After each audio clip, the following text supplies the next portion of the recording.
So we've been looking at sampling distributions for a sample, and now we'll look at sampling distribution for a proportion. A quick recap from what we discussed is that a sample is a small population of a big subset of this big population. So population is the entirety. Sample is a subset. So we also discussed key issues to say sampling has two forms. We have what we call probability sampling and what we call non-probability sampling. So under probability sampling, we talked about anything to do with numbers. We looked at examples of non-probability sampling. Who can remember? We looked at what? Simple random and how it is used. What else did you look at? Who can remember? What other sampling methods do we use?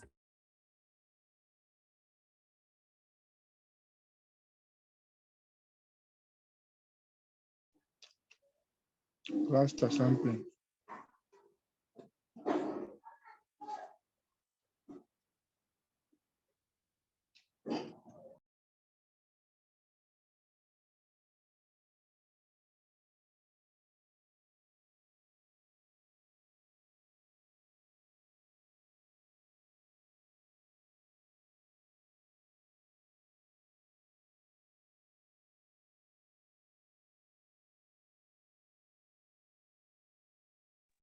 So we talked about systematic, stratified.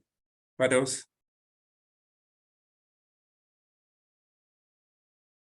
Number non-probability. What examples did we look at?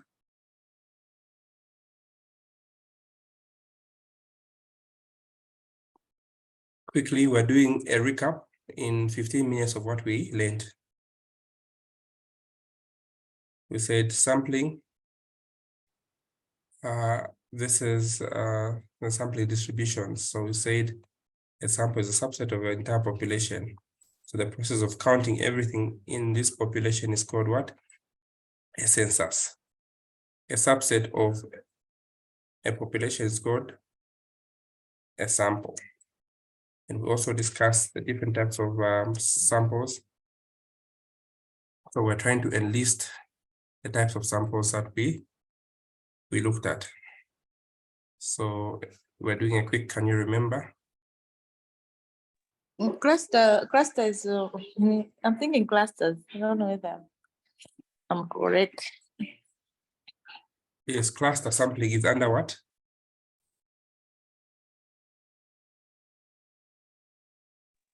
Probability. Probability sampling, do we agree with her?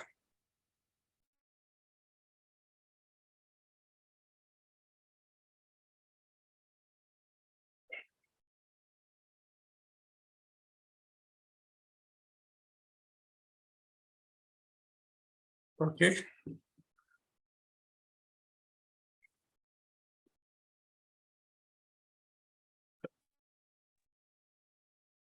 We need to move fast. I just want to recap with you what you learned already. She's right. She's able to remember. So we talked about cluster sampling and what it implies. So sampling is the process of selecting what? Sampling is the process of selecting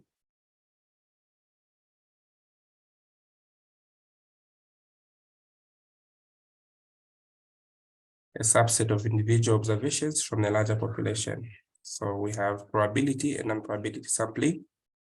Under probability sampling, we have what we call simple random, stratified, cluster. Simple random, we give each sample an equal opportunity of being selected. Stratified, we divide the groups into subgroups, which are called strata, based on distinctive characteristics. And after we select them from the strata, If a researcher wants to study attitudes of voters, for instance, we subdivide the population into strata on basis of age, gender, and political affiliation. So we also looked at cluster sampling, where the population is divided into clusters or groups based on geographical or administrative boundaries. Here, then a simple random sample is used within the same strata. Then under non-probability, there's convenience sampling that we looked at, where we select a sample based on what? Convenience. So, and this sampling method, we have advantages and disadvantages that you need to know.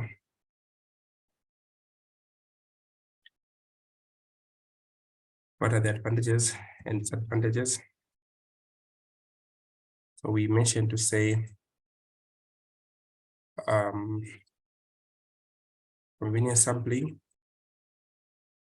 we select our individual based on availabilities. If the researcher wants to study on eating habits at UNILAS, you go to UNILAS because you're at that school. Purposive sampling is also a method where we select specific individuals based on a certain criteria of experiences that these people have survived. For instance, you want to look at the impact of COVID on your aftermath. You have to look at only those that have experienced COVID. So each of these methods have specific advantages and disadvantages that you need to know. All right. So what are the advantages of simple random sampling? What are the advantages of stratified sampling? So we mentioned most of these ones. I'll quickly rush through since you remember.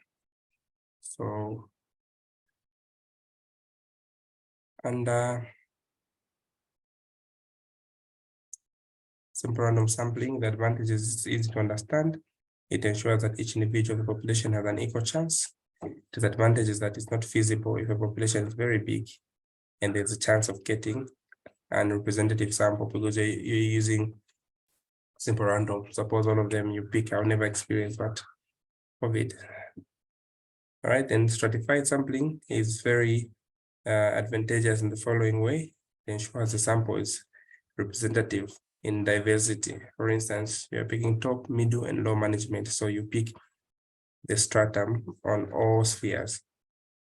The other advantage is that it can increase precision of the estimates by reducing variability within the stratum. The disadvantage is that it requires prior knowledge about the population to identify the stratum. You can't just go. You need to know who's in top management, who's in lower management. It's very time consuming and expensive. All right, those are the disadvantages. So when we go to cluster sampling has the following advantages and disadvantages. Number one, it is more convenient. It's more efficient than simple random when the population is large and dispersed. So you can pick people from Southern Province, Northern Province. It can also be used when there is no complete list of a population. So you can use clusters. Disadvantages is a risk of getting an representative sample, and it can also lead to greater sampling errors. All right. So we also have convenience sampling with its advantages and disadvantages, and finally purposive sampling with its advantages and disadvantages. So convenience sampling has the following. It's easy and very cheap. It is useful in researches that are exploratory, where the goal here is to generate a hypothesis rather than a population parameter. Disadvantages for this kind is that it can result in a biased sample. It is also difficult to generalize the population. Purposive sampling, it is useful when the research questions require a specific group. And purposive sampling, where you use information which is judgment based. You're picking an individual because they are able to answer particular research questions. Disadvantage is that it is difficult to ensure that the sample is representative because you're picking those ones purposefully. It can also be vulnerable to researchers' biasness. So we also looked at the formulas we're using under estimation. We said estimation is always a two-tailed test.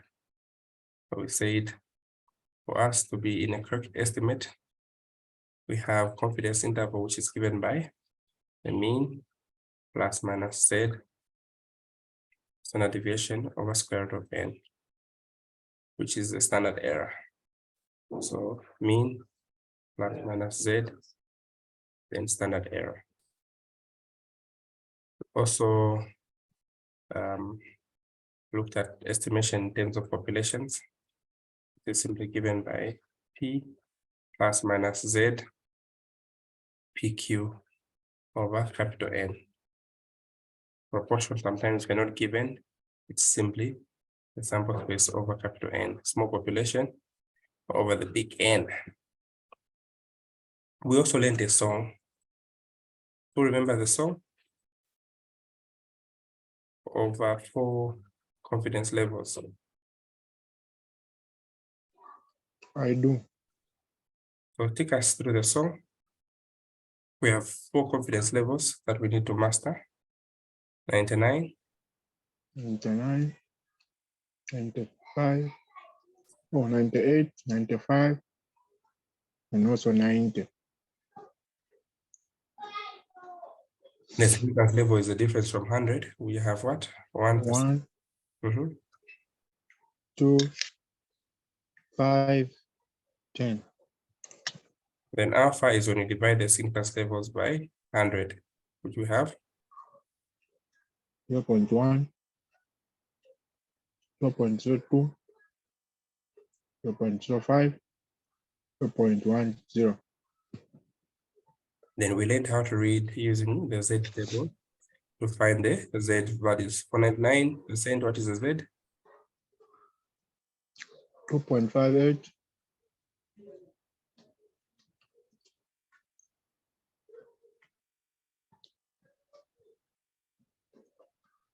then 2.33, Mhm. 1.96, 1.645.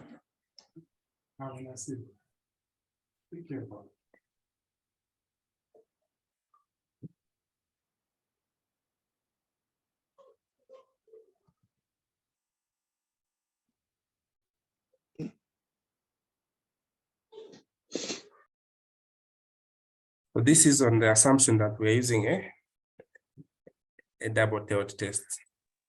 For a single Sorry, tailed, Corey, on the 99% on SL, is it 1.6 or That's 1%.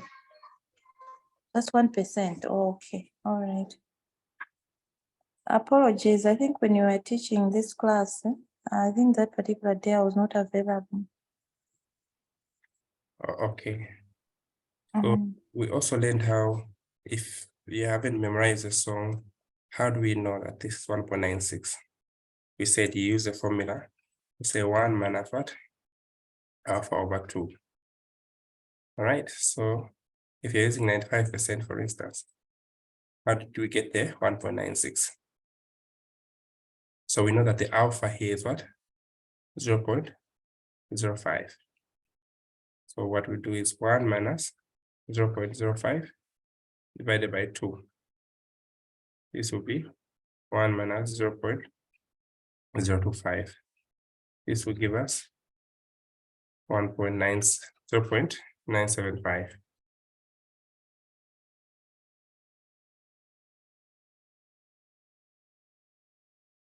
All right, then how do we now go from 0.975 to identifying our Z of 1.96? So we read from inside the table, which we'll enter. So let's go inside 0.9750. You add the number here, 1.969, and the number on top there is 0.06. So collectively, this gives us 1.96. That is our Z. Alpha over 2. 1.96. This is the two-tailed. We're dividing by 2 because it's a two-tailed, which looks like this. The left tail and the right tail. Suppose it was a single tail, we do not divide by 2. We divide by 1. Which is the same as 1 minus 0.05.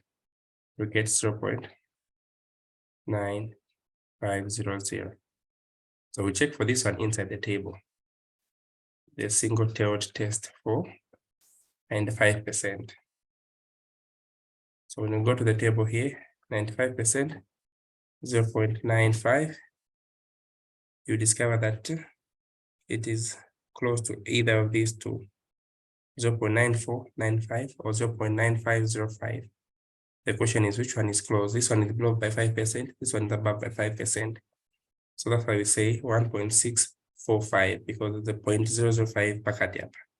If it was between 6 and 7, we'd say 1.665. You first pick the smaller of the earliest ones. So here, using a one-tailed single-tailed test, we're going to say this is 1.645. Of course, your lecturer will accept any of them. If you round off 0.65, 1.65 or 1.64, it's still correct. Examiners usually will consider them. All right, but the exact one, when it's equidistant between two figures, if we have 1.7 and 8 between these two, you round off, this becomes 1.75. Here it was close between 1.64 and 5 there. So in between here, it is 1.65. That's why this one is the most accurate. All right. So let's also see how we got this 2.33 at 98%. So using this formula for a two-tailed test at 98%, 98%, what is our alpha? So our significance level is 2%. Our alpha is what? 0.02. So using this formula, 1 minus 0.02 over 2. This will be what? 1 minus 0.01, which is 0.9900. So we need to look inside the table, the closest possible to this, or the exact one, 99. So when you go in here, the closest is what? This one here. This one is below by 2. This one is above by 1%. This one here. So the reading for this one is 2.33. So this is where our song comes from. So when you see here, that's where this is coming from. Do we now understand the song? Any questions at this point? Any questions?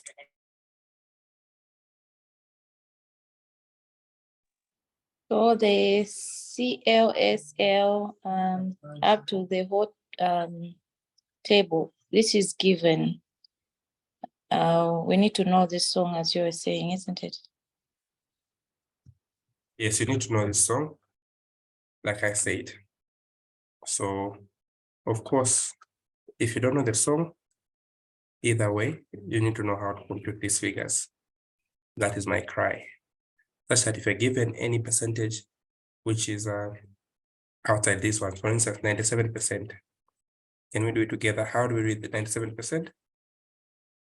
Our significance level is what? 3%. Meaning our alpha is 0.03. All right. So 1 minus alpha over 2. So what do we have? 1 minus 0.015.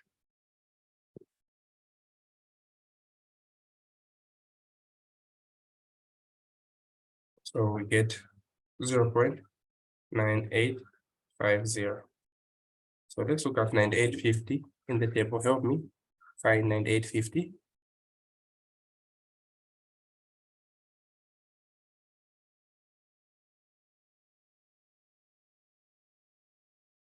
It is there. So what is the reading for 9850?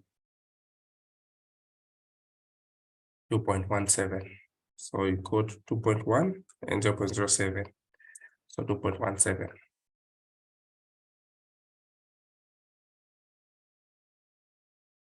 All right. So let's do a chorus rehearsal. So just give me the Z figures. All right. Based on what we've just learned now. I'll mix up the confidence levels and the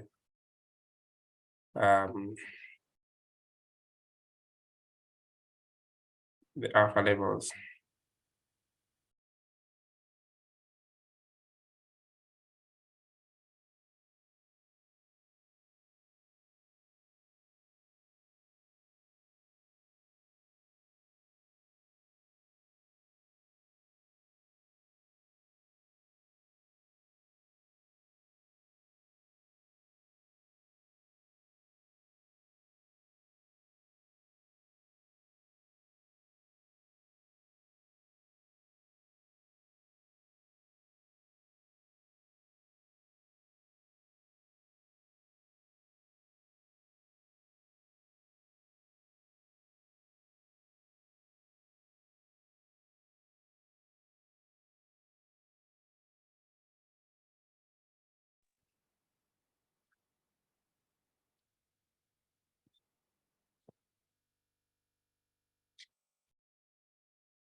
Are we following? Yes, can we start? All right. So let me fill in.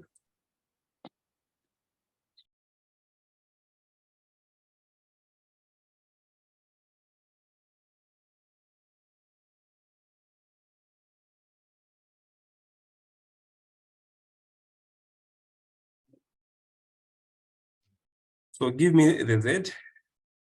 Let's start.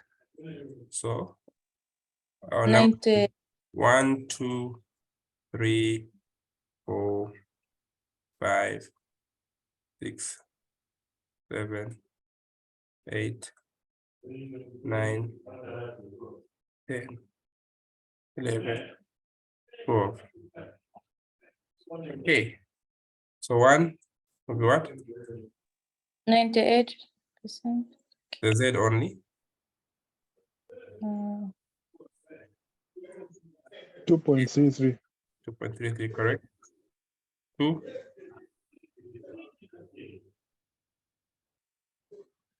1.96.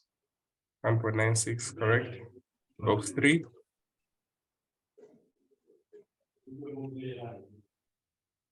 2.58. 1.58.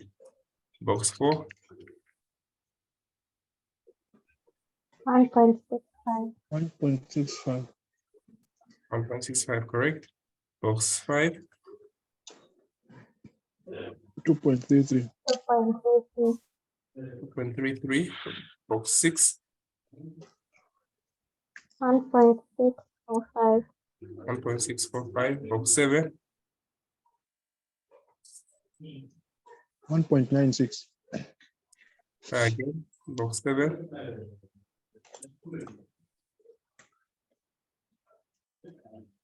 2.17. 2.17. Box 8.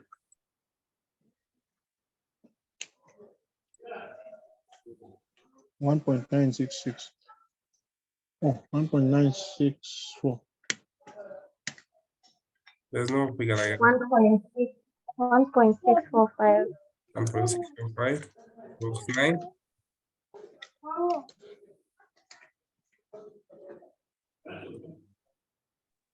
2.58. 2.58. Box 10.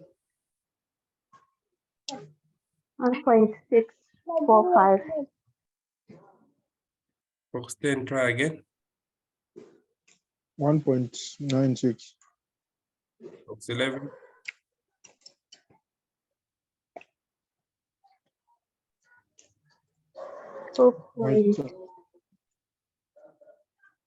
1.96. Box 12.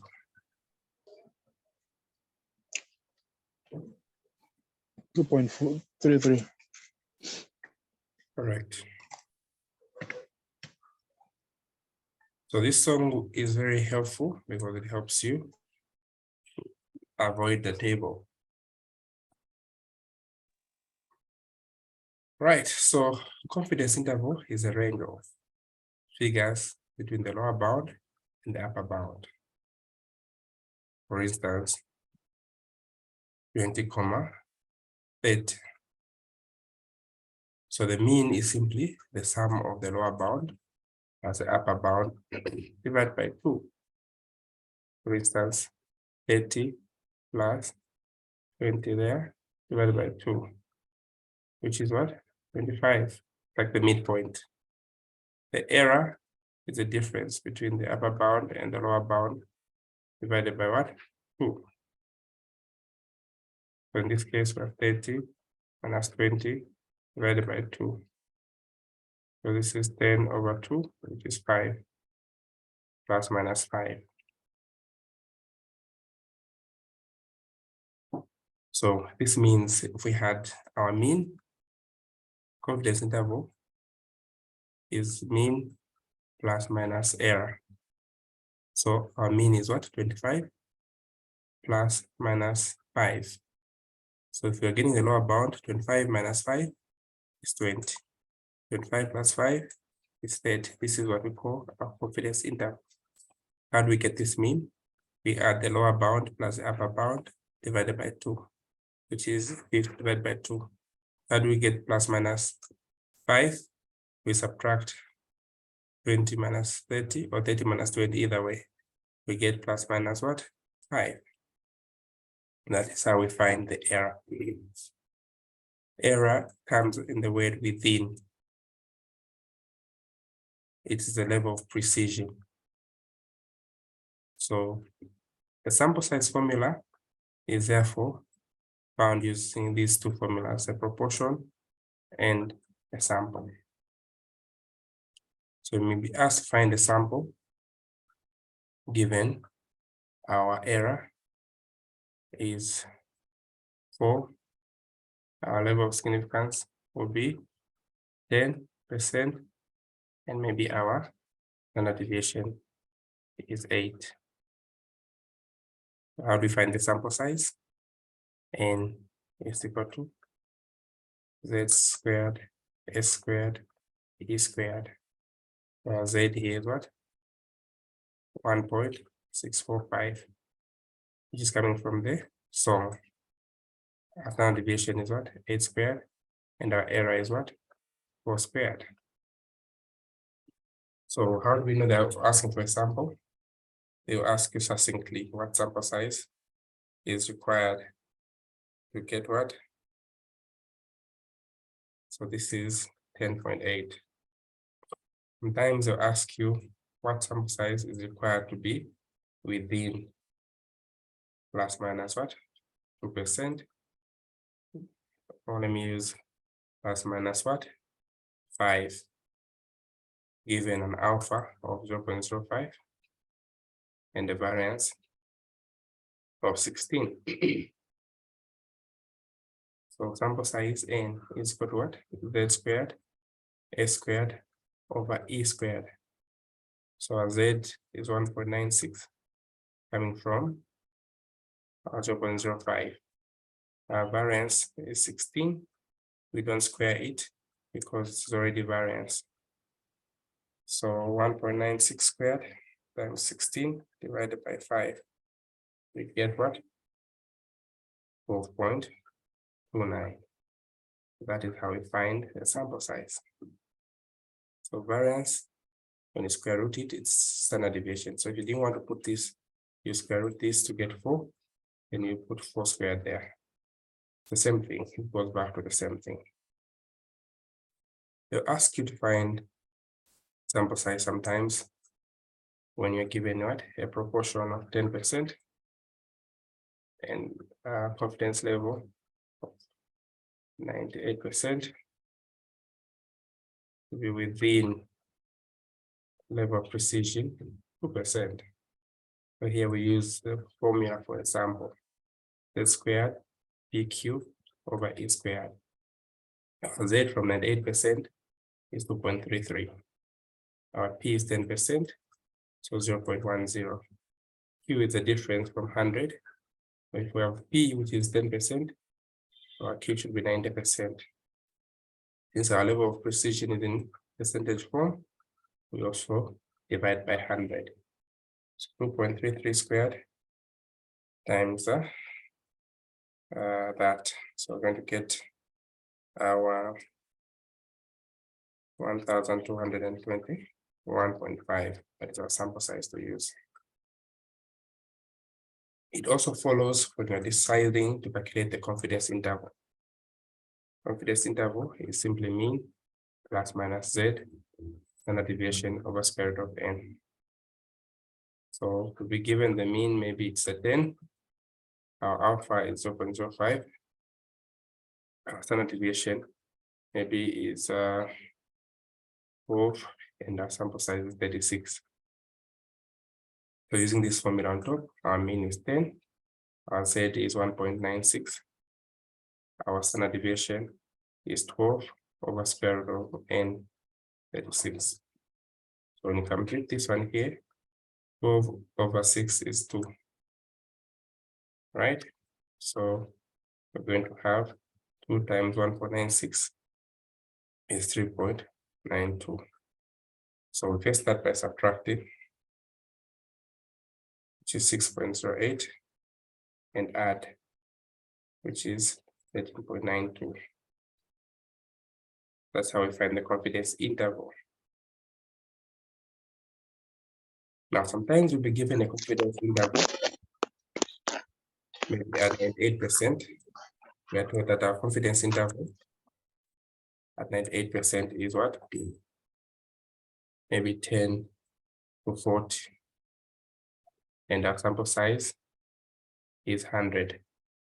We're being asked to calculate 3 things: the mean, the error, and the standard deviation.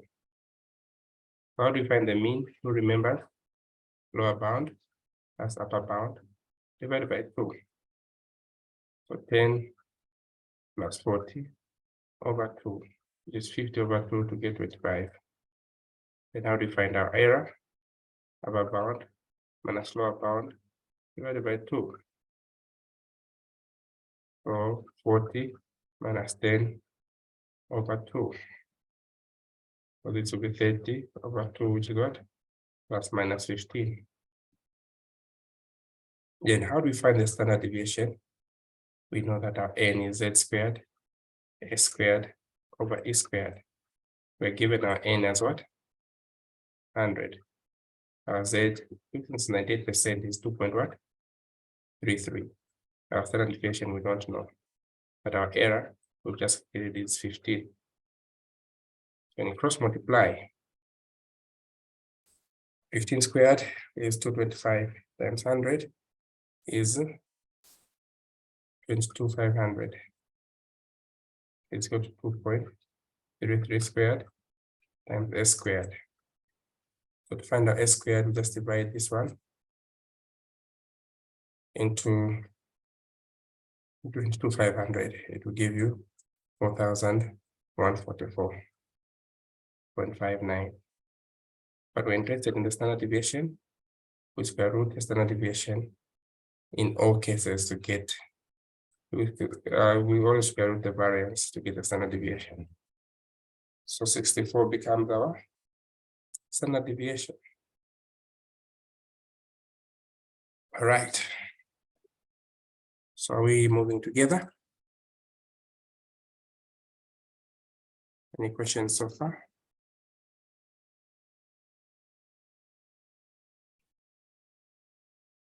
Okay. Now let's go to our 2022 pamphlet so that we see some of the questions that are there on our confidence interval.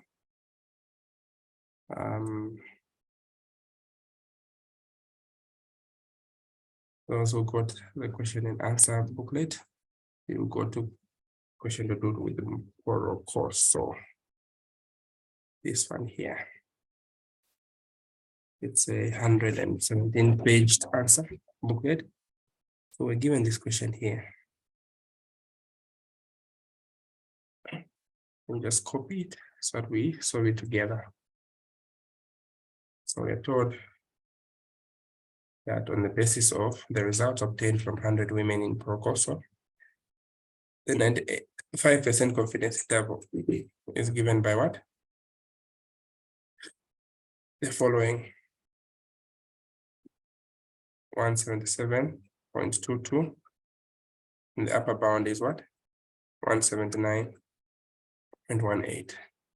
We're being asked to calculate the 98%. First, we ask to find the mean of the sample, then find the 98% confidence interval.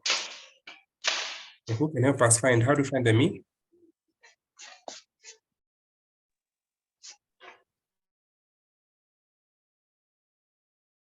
Lower bound plus 177.22 plus what? 179.18 divided by 2.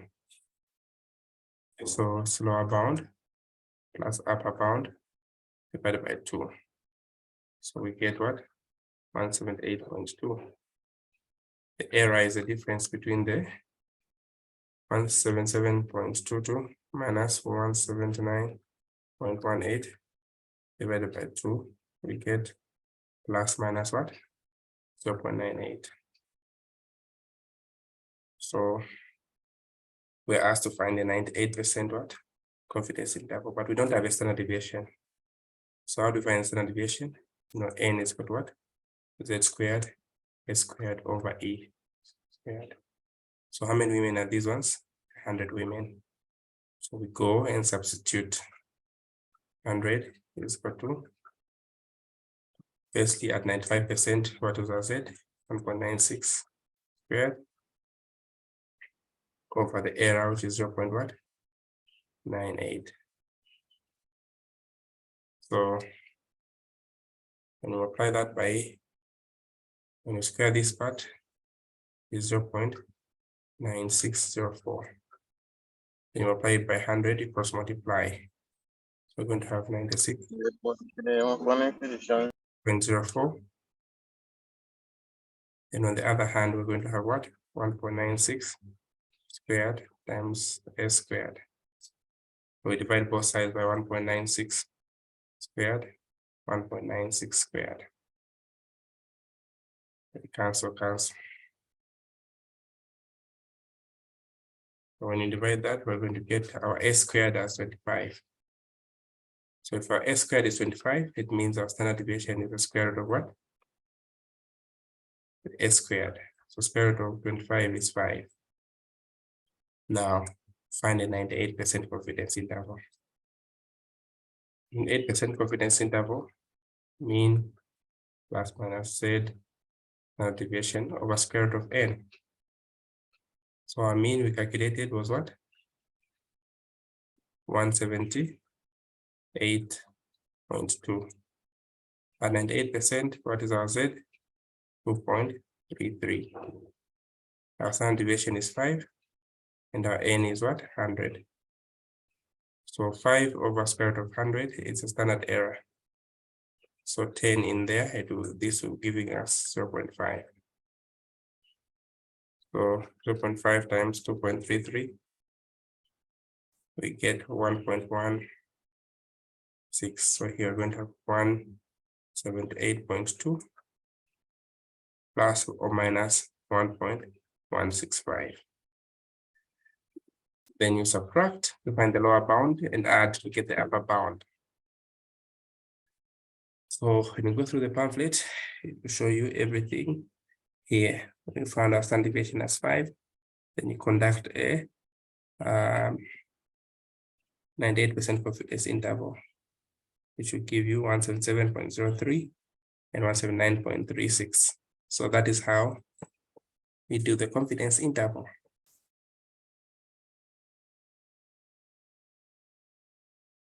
Sometimes we'll be asked to do proportions. Find the confidence interval. Okay. The interval is what? proportion plus minus Z P Q over N. So if, for instance, the proportion is 10%, and we're told that alpha is 0.02. So here,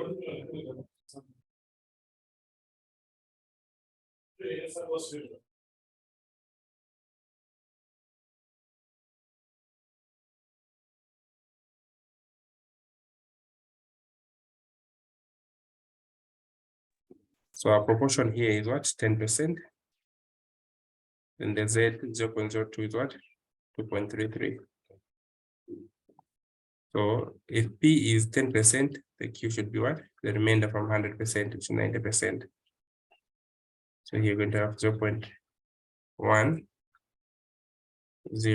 times 0.90 over what?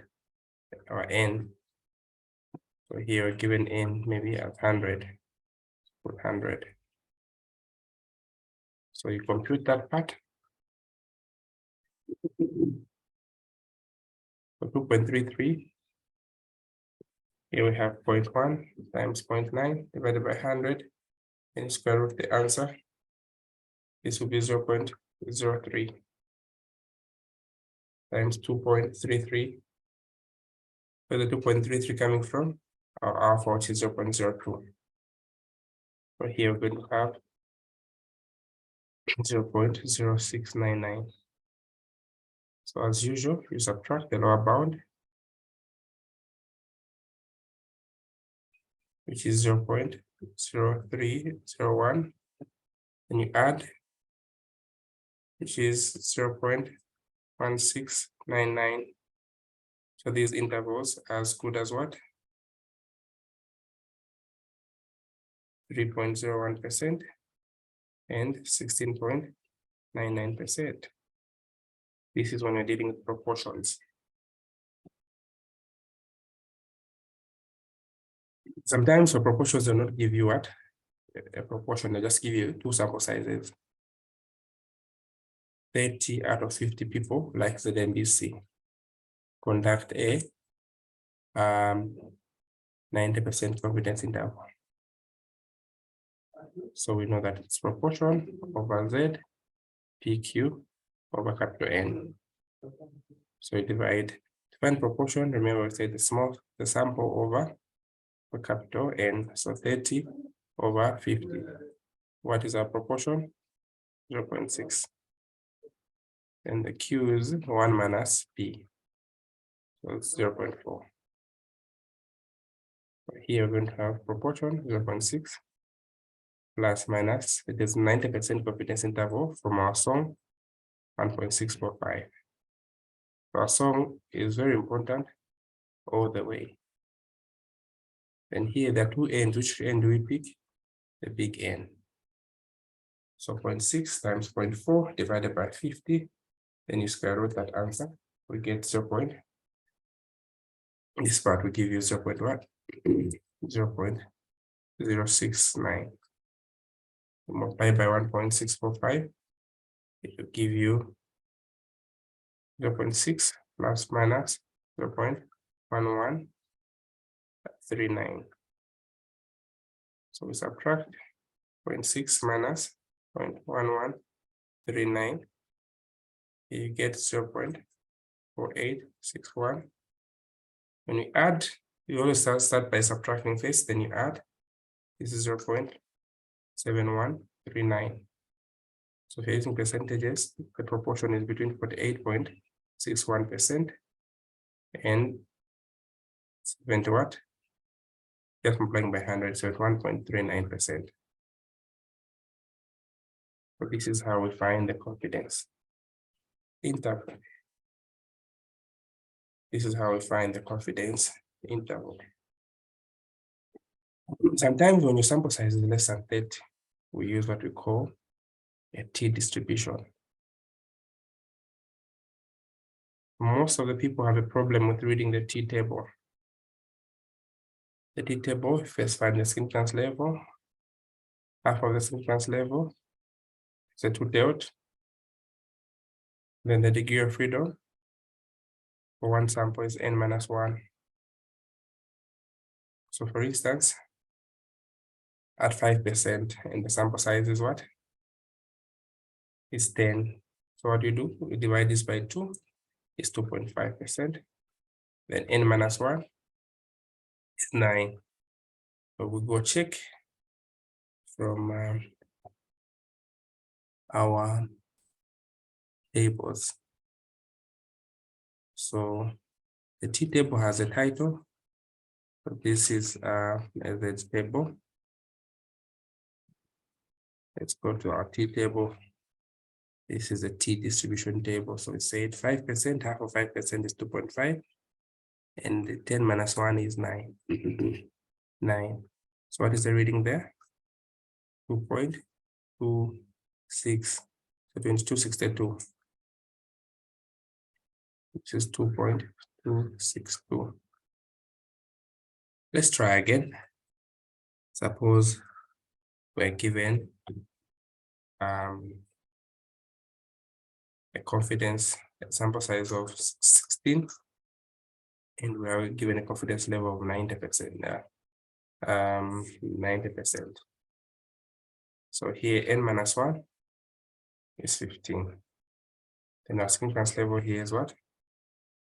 10%. So half of 10% is what?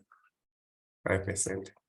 So we're going to read under 10%, 5%, then under what? 15. Let's check it out. 10%,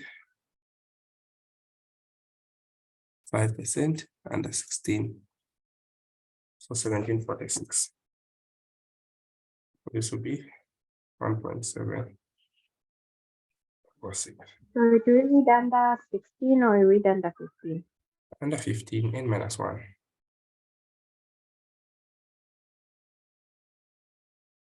So why are we using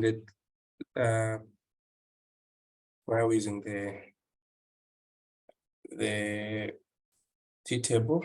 Because the sample size we're dealing with are less than what? Less than 30. If they're more than 30, we use what? We use a Z table. Now, sometimes the examiner may be very, very funny. They'll tell you, okay, calculate a 98% confidence interval for these values. The values are 2, 4, 6, and 8. Now, how do you find the confidence interval here? You don't have the mean, you don't have the standard deviation, and maybe you don't have the n. Wait a minute, we can find some of them. N is 1, 2, 3, 4. Here put 4.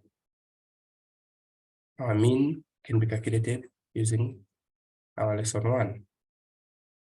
Our lesson 1 says if you have samples like this, you square them. This is 4.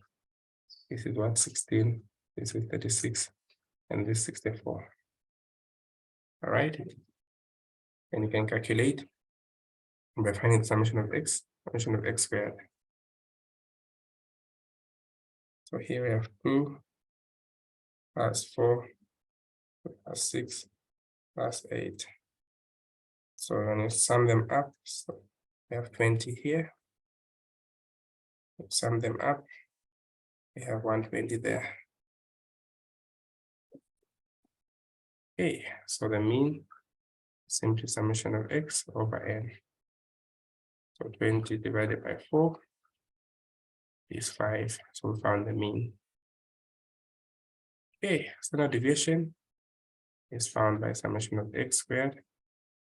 So we need to find the variance first before finding the standard deviation. So here, 120 minus 20 squared over 4, everything over 4 minus 1. So when you compute properly there, we're going to find 6.67 as our variance. And our standard deviation is when you square root that. So when your standard deviation of what? 2.58. So we have 2.58. All right. Now what is remaining? Our T.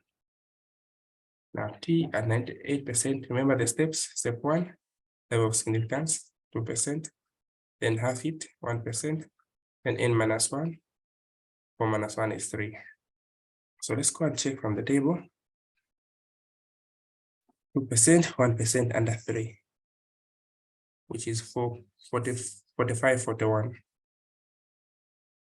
So this is 45, 41. So now we can calculate our confidence interval under T.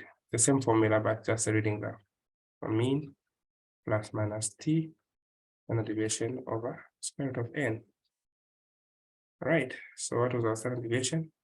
What was our mean? 5. Our T is what? 45, 41. 45, 41. Then what is our standard deviation? Standard deviation was what? 2.58. 2.58. Now n is 4. Don't use n minus 1 here. It is 4. So this is 2 in there. Times 4.45, 41. So here we're going to get 5.862. When you subtract, when you add, don't interchange them. Don't start with the lower bound, then go to the upper bound. No, we have an order. So here we have negative what? 0.862. So this is what we call our confidence interval. So we say we are what? We are 98% confident that the true mean will lie between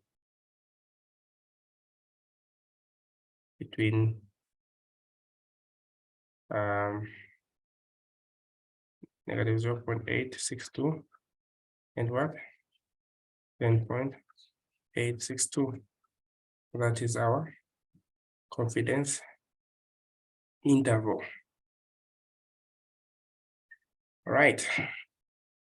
So this took us to what we called hypothesis testing, which has 5 steps. Number 1, the hypothesis, which has the null and alternative hypothesis.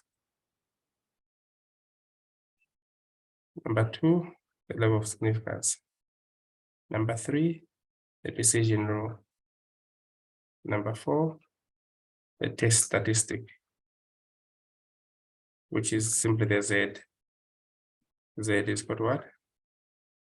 X minus mean over standard deviation square root of n.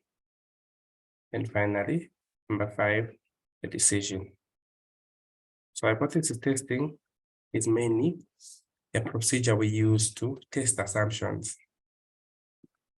So there are 2 things that are usually involved. There are 2 means you're given. Choma milling assumes that, or they claim that their mean weight of bags is 25 kgs.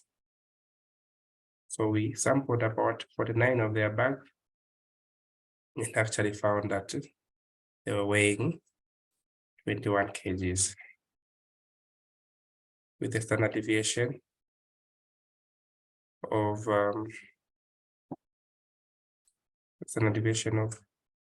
14 kgs. We are asked to test this at 2%. So remember the 5-step procedure. Number 1, state the hypothesis. What comes the hypothesis? Just a claim. They claim that the minimum is what? The 25 kg bag. Then alternative hypothesis. Maybe it's not a 25 kg bag. Step 2, state the hypothesis, the significance level. That level is what? 2%. So we know that 2%, our Z is what? 2.33. So here we illustrate it. 2.33, here you put negative 2.33, and here positive 2.33. So you make a statement, we reject what? HO. Only if our Z calculated is greater than 0.33, or if our Z calculated is less than negative 2.33. Now let me explain what it means to reject the hypothesis and to accept. First of all, we reject the hypothesis if our answer is in the shaded region. For answers in the accept region, we accept. Whenever we accept, it means there's no difference, no significant difference. Whenever we reject, there's a significant difference. In our case, the 21 kgs that we actually found and the 25 kgs that they claim are different. And there are two means that you need to distinguish. There's what we call hypothetical mean, and there's what we call statistical mean. Hypothetical mean is simply an assumed value. For instance, it is assumed that civil servants get 5,000 kwacha. That is your mu. The calculated value usually moves with the sample size. We calculated and we found that the actual amount that they get is actually 6,000. So 6,000 is your X bar. 5,000 is our assumed. All right. So let's proceed. For step 3 or step 4 now, calculate the Z.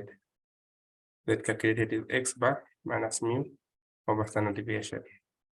So X bar was calculated, we found 21 kgs. They claim it is 25 kgs.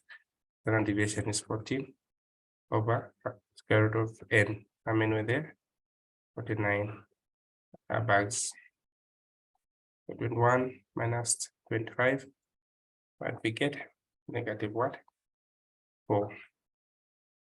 Then the square root of 49 is 7. 7 into 14 is 2. So when we divide this in there, we get negative 2. That's how Z calculated. So let's identify where the negative 2 is. Negative 2 is inside the accept region. So we're going to say, since our Z calculated is negative 2, is greater than 2.33. So we accept HO. Okay. Or we say we fail to reject HO. We fail to reject HO. Meaning these ones are not like, it means we don't have evidence to against them to say they are selling underweights. We don't have sufficient evidence to say selling underweights. So in this case, we can claim that they are telling the truth. Okay. So we go to our textbook, Introstat. I sent you this book. So let's look at a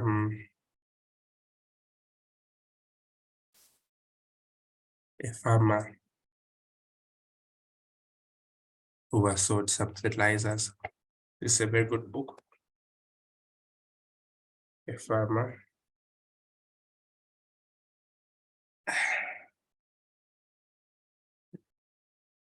A farmer. Okay, so we have this question here. We're told that a farmer who has used a specific fertilizer for many years knows that his average is 2.5 tons per hectare. So 2.5 tons is what? Our mu.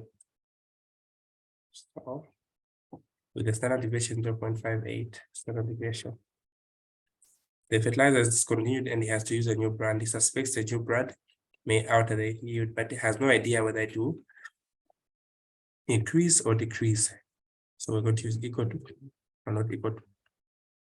If he knew that it will increase, he would have used greater. Or if he knew that it would decrease, it would have used less than. So this is where we go to our sum, which we need to also master. for a two-tailed and a single-tailed test.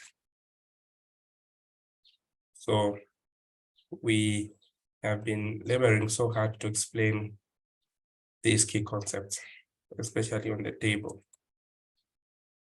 So confidence interval or confidence level, 99, 98, 95, and 90.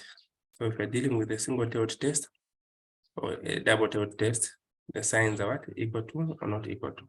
So here we have 1, 2.58, 2.33, 1.96, 1.645. If you're dealing with a single-tailed test, greater or less, it's 2.33. And here we have 2.05, 1.64, and here we have 1.28. All right, so let's consider this question here that we digest it slowly. And the hypothesis testing. So hypothesis testing, they come together with what? With estimation, so you can't specialize. It's one question. So what are we given there? We're given the hypothetical mean, 2.5. We're given the standard deviation, 2.53. We're given the X bar. So we're told that he has no idea whether to be an increase or a decrease. So we're going to use equal to or not equal to. So it's a two-tailed test. So we're told that at the end of the season in 35 plots, so our N is 35. Usually the N goes with the X bar. He finds that the average was what? 2.65. So at 5%, so it's using 5% here. Our Z to what? 1.96. So this is based on this key idea that he has no idea of the change. If the change was a decrease or an increase, either of them would have been a single-tailed test. So he wouldn't have used 1.96, would have used what? At 95% of use 1.645. So we follow the 5-step procedure. Number one, state the hypothesis. The hypothesis simply says mu is equal to what? 2.5. Mu is not equal to 2.5. Step 2, state the level of significance, which is 5%. Step 3, a decision rule. We illustrate. We reject if it's what? Less than 1.6, 1.96. We of the negative. We reject if Z calculated, it's greater than 1.96. Then step 4, we calculate Z calculated is equal to X bar minus mu over the standard error. So what is the X bar? 2.65 minus 2.5 over standard deviation, 0.5853 over how many plots? 35 plots. When you compute that, our Z would be 1.67. 1.67, you locate it now. Where is 1.67 in here? It is located somewhere in the accept region. So what is the conclusion? Z is less than 1.96. So we fail to reject or we accept. So it means this new fertilizer is useless. There's no difference with the fertilizer because you want to assume a statistical difference. When you go here, this is what they found. The two-tailed test at 5% level, 1.96. Calculated our Z, 1.67. And then doesn't lie in the rejection region, so we cannot reject HO. So there's no statistical difference that this fertilizer is what statistically different. Now, sometimes questions that I receive is how do we know that it is a what? It's a two-tailed test. Now, questions that are leading to two-tailed tests have suggestive words. For instance, in this question here, the weekly wage of semi-skilled workers in an industry is assumed to be You have a mean of 286, standard deviation 29. The company pays 40 workers an average of 271. Can they be accused of paying inferior wages? So the word inferior is synonymous to less than. Okay, so you're able to tell, are they faster? Is it higher? So that is greater. So in this question,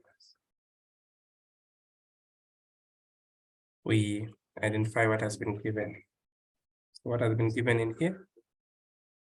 The mean that has no sample size, in short, is your mu. So our mu is what? 286.5. Our standard deviation is 29.49. Our n is 40. Our x bar is what? 271.78. So what sign are we using? Less than. So what is our z? If we're not given the confidence level, our standard is what? 95%.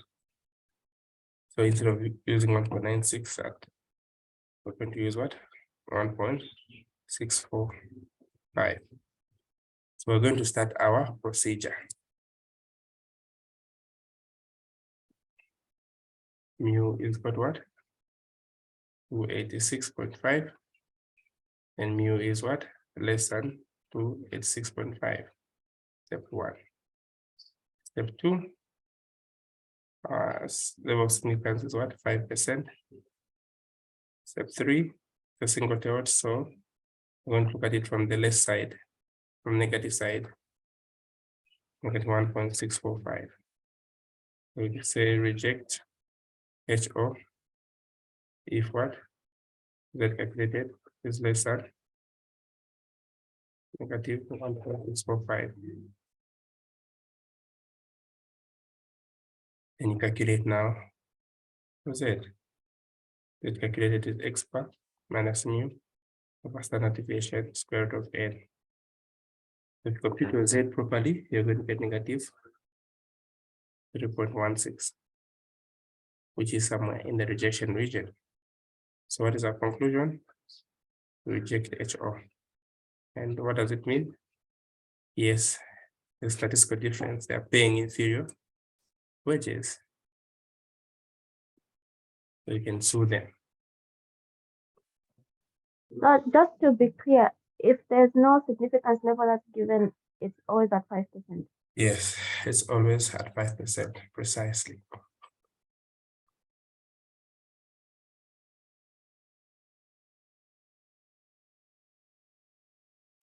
All right, so we end here. Have a great day.